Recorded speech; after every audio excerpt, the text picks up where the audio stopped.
পিএইচপির মধ্যে বাকি যে অপারেটরগুলো আছে সেগুলো আমরা দেখতে চাইলে আমাদেরকে এখানে একটা কন্ডিশনাল স্টেটমেন্ট ইউজ করতে হবে, সেটা হচ্ছে ইফ এলস। তো আজকে আমরা সেই ইফ এলসটাই দেখবো। ইফ এলসটা দেখার পরেই আমরা বাকি যে অপারেটরগুলো আছে সেগুলো দেখবো। ঠিক আছে, তো ইফ এলস কেন ইউজ করবো আমরা? ইফ এলস হচ্ছে একটা কন্ডিশনাল স্টেটমেন্ট, আর আমরা যদি সেই ইফ এলস ইউজ করতে চাই তাহলে কিছু ভ্যালু আমাদেরকে এক্সিকিউট করতে হবে কোনো কিছুর ভিত্তিতে। ঠিক আছে, তো এখন ধরেন ইফ মানে হচ্ছে যদি, এটা তো বাংলা অর্থ। আর ইফ ধরেন একটা কন্ডিশন আমরা দিয়ে দিলাম, সেই কন্ডিশন যদি ট্রু হয় সেক্ষেত্রে একটা রেজাল্ট দিবে, আর যদি ফলস হয় সেক্ষেত্রে একটা রেজাল্ট দিবে।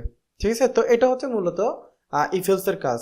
কিন্তু এটাকে আমরা নেক্সট লেভেলে নিয়ে যেতে চাইলে সেক্ষেত্রে ইফ এলস এবং এলস ইফ তিনটা এখানে কন্ডিশন আমরা দিয়ে দিতে পারবো আর কি। ঠিক আছে, তো মাল্টিপল কন্ডিশন ইউজ করা যাবে, কোনো সমস্যা নাই। তো লেখার সিস্টেম হচ্ছে ইফ, দেন আপনি কি করবেন, একটা ব্র্যাকেট দিবেন, ব্র্যাকেট দেওয়ার পরে সেকেন্ড ব্র্যাকেট দিয়ে ক্লোজ করে দিবেন। ঠিক আছে, যেটা জেনারেলি সিস্টেম। তো এখানে আমাদের একটা কন্ডিশন দিয়ে দিবেন, ধরেন 8 is equal to 8 is equal to মানে হচ্ছে এইটা, ধরেন 8। ঠিক আছে, আমরা কিন্তু অ্যাসাইনমেন্ট অপারেটর সম্পর্কে দেখছি, তো এটা অ্যাসাইন করা যাবে না আর কি। ঠিক আছে, আচ্ছা, তো এটা সম্পর্কে কিংবা আমরা এখানের মধ্যে ইজিলি দিতে পারি এইটা, যদি এটার চেয়ে বড় হয় আর কি। এটা কি, এটা হচ্ছে ট্রু। ট্রু হইলে আমাদের একটা রেজাল্ট দাও, ইকো আই এম ট্রু। ঠিক আছে, এই রেজাল্টটা দিবে আমাদেরকে।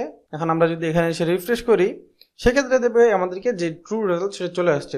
যদি ফলস হয়, ধরেন এখানের মধ্যে ধরেন 7 8-এর চেয়ে ছোট, সেক্ষেত্রে কোনো কিছু আসবে না। আমরা যদি ইফ কোনো কিছু ফলস পাই সেক্ষেত্রে অন্য একটা রেজাল্ট আমরা দিতে পারি, এলস ইকো আই এম কিংবা ফলস। ঠিক আছে, এটা আমরা দিলাম। এখন আমরা যদি এখানে রিফ্রেশ করি তাহলে দেখতে পাবো আই এম ফলস। তার মানে আপনি যদি কোনো কিছু এক্সিকিউট করতে চান, ধরেন কোনো ইউজার লগ ইন করলে সে তার আইডি যদি মিলে যায় সেক্ষেত্রে ধরেন লিখলেন আই এম ট্রু। ঠিক আছে, কারণ সে এখানের মধ্যে কোনো একটা কন্ডিশন চেক করতেছে, চেক করার পর যদি এটা ট্রু হয় সেক্ষেত্রে এটা দিচ্ছে। এখানের মধ্যে যেটা থাকবে ফার্স্ট যেটা আছে সেটার মধ্যে যা থাকবে সেটা আমাদেরকে দিবে, আর যদি ফলস হয় সেক্ষেত্রে এখানে যেটা আছে সেটা আমাদেরকে দিচ্ছে। ঠিক আছে, এটুক পর্যন্ত একটা, এটুক, তারপরে এখান থেকে এটুক পর্যন্ত একটা।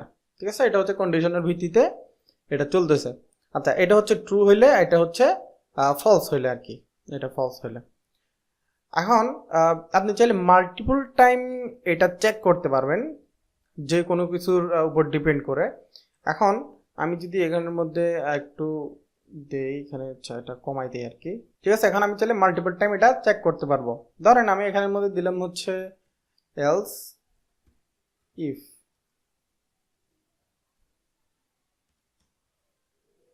ঠিক আছে, এখানে কিন্তু একটা জায়গা তৈরি হয়ে গেছে, এলস ইফ।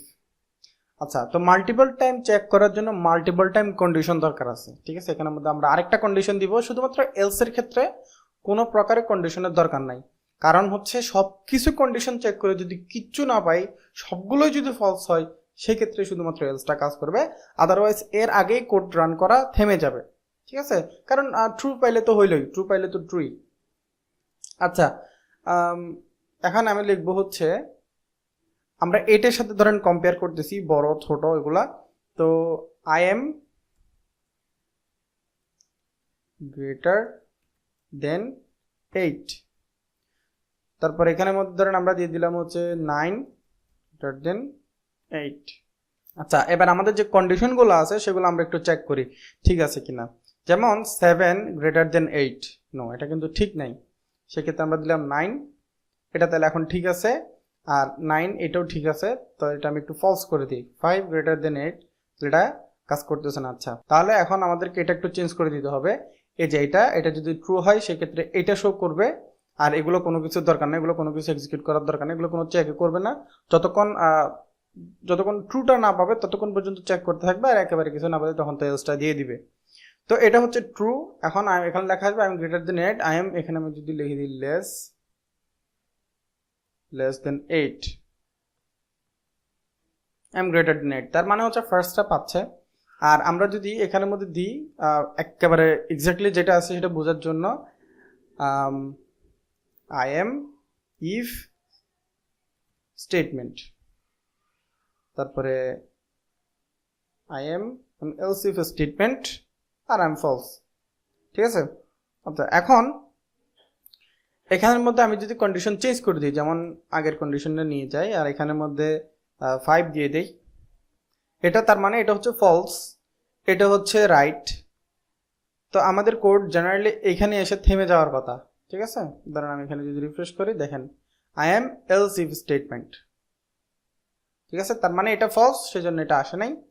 আর তারপরে হচ্ছে এখানে ইকো, এখানে আমরা ইকো করলাম হচ্ছে যদি এটা ট্রু হয় সেক্ষেত্রে এটা আসছে, আর যদি এটাও ফলস হইতো, ধরেন এটা 9 না, এটা হচ্ছে 3, সেক্ষেত্রে একটাও যদি না পাই, এই যে I am false, ওকে।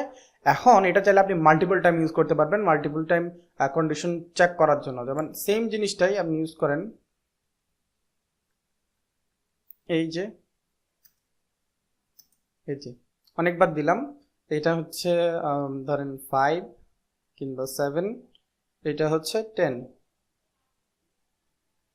এখানে আমি একটু যদি চেঞ্জেস নিয়ে আসি, ধরেন এটা হচ্ছে ফার্স্ট ইফ স্টেটমেন্ট, এটা হচ্ছে 1, এটা ধরেন দিলাম 2, এইভাবে আসতেছে। এখন আমাদের কোথায় এসে থামবে, ফার্স্ট আমরা চেক করি নিজে নিজে, এটা ফলস, তারপরে হচ্ছে এটাও ফলস, দেন আমাদের আছে এইটা, এটাও ফলস, এইটা ট্রু। তার মানে I am else if statement 3 এখানে এসে থেমে যাবে রেন্ডার করতে করতে, এই যে এখানে এসে থেমে যাচ্ছে। আর যদি এটাও ফলস হইতো সেক্ষেত্রে লাস্ট একদম এলস যেটা আছে সেটা দেখাই দিত আর কি। তো ইফ এলস এর কাজ এতটুকুই যে আপনার যে স্টেটমেন্ট আছে সেটা কি ট্রু নাকি ফলস সেটার উপর ভিত্তি করে, অর্থাৎ সেই কন্ডিশন অনুযায়ী আপনাকে একটা রেজাল্ট প্রেজেন্ট করবে। এখন আপনি যতটাই ইচ্ছা ততটা আপনি চেক করতে পারবেন আপনার যে কন্ডিশন আছে সেগুলা। এটা হচ্ছে অনেক উপকারে, অনেক কাজে লাগে, তো এটা মনে রাখবেন। আর আমি ফিউচার টিউটোরিয়ালের মধ্যে যতগুলো আছে, এখন তো আমি জাস্ট একটা এক্সাম্পল দেখাইলাম যে এটা কিভাবে লিখতে হয়, আসলে এটা কিভাবে কাজ করে। তো ফিউচার টিউটোরিয়ালের মধ্যে এটা আমি অনেক অনেক ইউজ করবো, সেজন্য এটা ভালো করে আপনাদের বোঝা উচিত, আর এটা একদম ইজি, সেজন্য বুঝতে সহজ হবে আর কি, ঠিক আছে। তো আজকে এই টিউটোরিয়াল জন্য এতটুকু, এবং পরবর্তী টিউটোরিয়াল থেকে আমরা আবারও অপারেটর দেখা শুরু করবো। So thank you very much for watching this video. Don't forget to subscribe and I will see you in next one.